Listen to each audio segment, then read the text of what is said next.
Hello साथीहरु, म चाहिँ बसन्तीकोमा धान रोप्न जाँदैछु। देख्न सक्नुहुन्छ।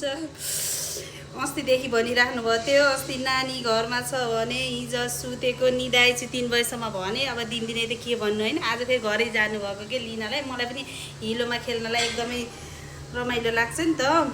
यसो कपडा खोजेको केही भेटाइन क्या, जाडोको मात्र रहेछ। अनि बुढोको सर्ट भेटाएँ।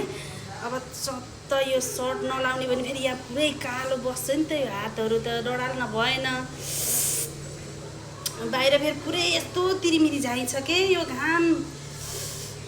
अनि आज पनि नआए त फेरि तिमीलाई चाहिँदाखेरि बसन्ती स्कुटी खाली छ भने जतिखेर नि बसन्ती भन्ने, अनि मेरो खेत रोप्न नआउने भन्नुहुन्छ क्या। फेरि झौकी हुनुहुन्छ नि त उहाँ त।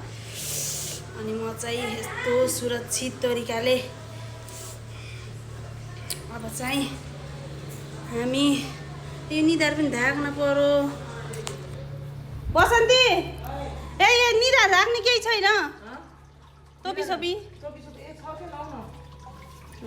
हामी चाहिँ रेडी भएर जान लागेको। कति रमाइलो। बसन्तीको घर रेडी भइसक्दैछ। म चाहिँ एउटा टोपी खोज्न लगाइदिएको कि निधार कालो गराउनु त भएन नि। पसिना ए खेतमा नजाँदै यो हरिकत खेतमा गएपछि के होला।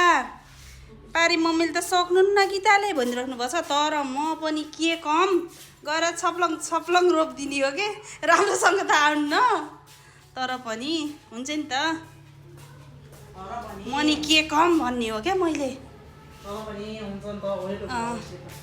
यता हेर्नु त बसन्ती फेरि खतरा हो क्या फेरि।